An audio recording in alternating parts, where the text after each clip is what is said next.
What if Baki Hanma was reborn with his memories? Baki Hanma lies motionless in a pool of his own blood, bones shattered, muscles torn beyond recognition. Above him stands Yujiro Hanma, the ogre, his father, the strongest creature on Earth, wearing an expression Baki has never seen before. Satisfaction. For the first time in his life, Baki had truly challenged him, and for the first time, that was enough. As darkness creeps into the edges of his vision, memories flood through Baki's dying mind.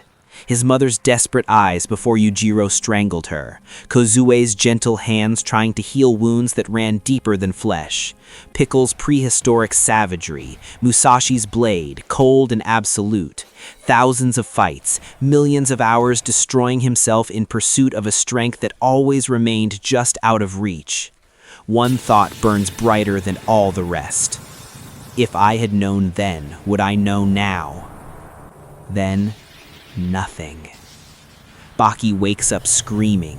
His body feels wrong, too light, too small, weak in ways he hasn't felt in decades.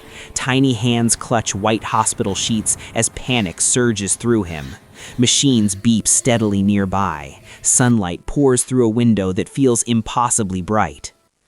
Baki, sweetheart, are you okay? That voice. He turns his head and his heart stops. His mother stands beside the bed, young, unburdened, alive. Her face hasn't yet been twisted by obsession with Yujiro. The bruises that would eventually cover her arms haven't appeared. She smiles at him with genuine warmth. Baki Hanma is 5 years old again, and he remembers everything. The first week is hell.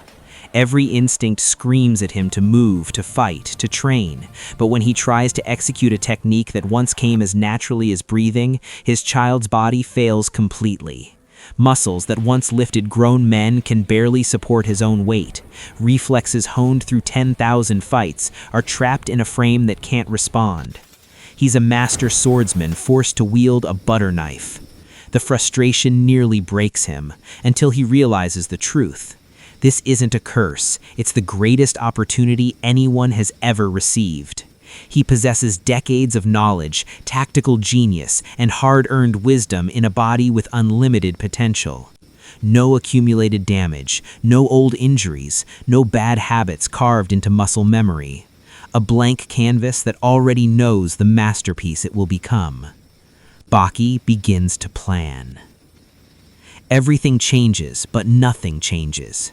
Outwardly, Baki plays the role perfectly. He attends school, laughs at cartoons, pretends to struggle with basic arithmetic.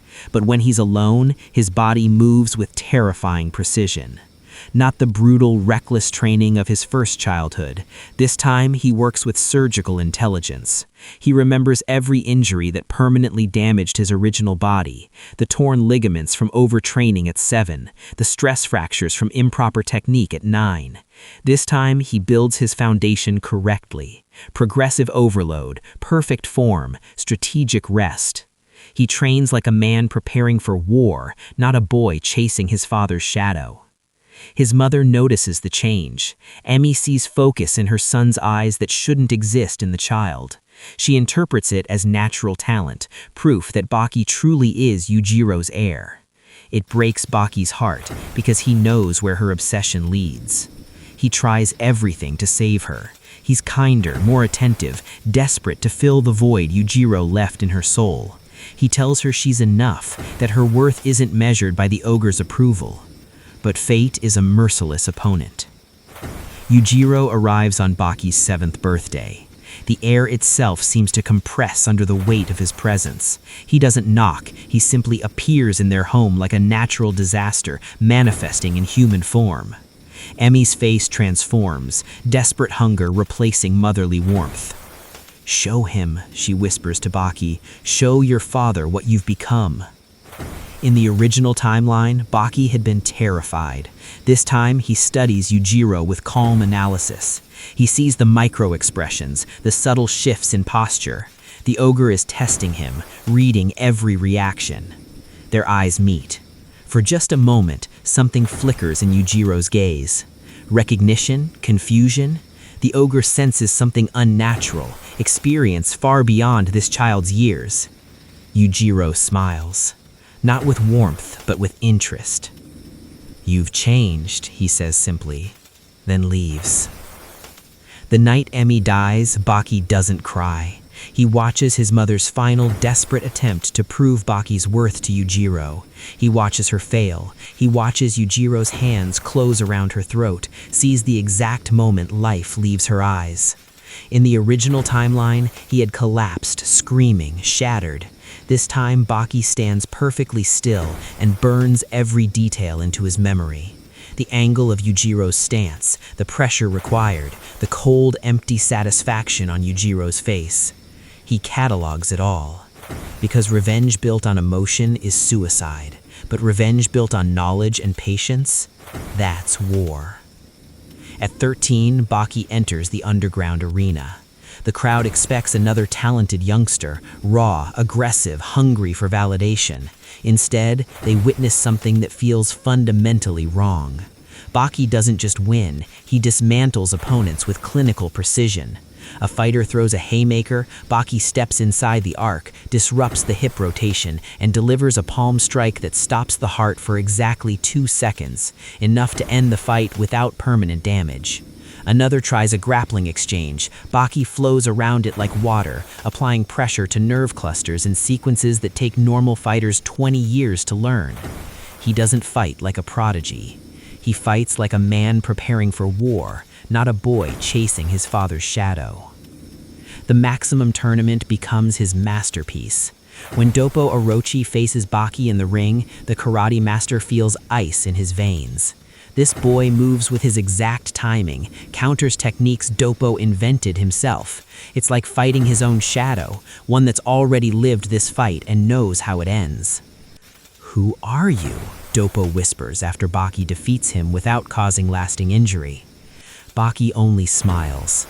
"Someone grateful for the lessons you taught me." Doppo never asked for that fight, but somehow he understands. Jack Hanma becomes the turning point. Their brotherly clash is still savage, still brutal, but this time Baki sees Jack clearly. Not as an obstacle, but as another victim of Yujiro's cruelty. Where once he had been too focused on his own pain, now he recognizes the self-destructive desperation driving his half-brother. After their fight, Baki speaks words Jack never heard in the original timeline. "You don't have to destroy yourself to prove you exist." Jack spits blood and laughs bitterly. "What do you know about it?" "Everything," Baki says quietly. "I've already watched this path kill you once." Jack doesn't accept it, not then. But years later, when his body starts to fail from the steroids and surgeries, he remembers those words, and he makes a different choice. When Baki finally stands before Yujiro again, the world holds its breath. This isn't the rage-fueled collision of the original timeline. This is something colder, more complete. Baki has refined every technique, corrected every flaw, studied every weakness in his father's seemingly perfect style. The fight is shorter than anyone expects. Yujiro throws a punch that once shattered Baki's ribs. This time, Baki redirects the force, steps into the blind spot, and delivers strikes to pressure points Yujiro didn't know he had. Not to win, but to prove a point. "I'm not trying to defeat you," Baki says calmly, as the ogre struggles against techniques that target his nervous system directly. The first time in his life, Yujiro Hanma feels something he's never experienced. Restraint that he didn't choose. Yujiro stares at his son, really sees him, and begins to laugh. Not mockingly, but with genuine respect. "You've become something I never imagined," Yujiro admits. "I've become what you could have been," Baki replies, "if you'd ever learned when to stop." The cycle ends not with domination, but with understanding. Baki doesn't become the strongest creature on Earth. He becomes something far more dangerous, a man who understands strength and chooses restraint, who breaks the cycle of violence that consumed his first lifetime. And in this timeline, the world survives him. The question was never whether Baki could surpass his father. It was whether he could surpass himself.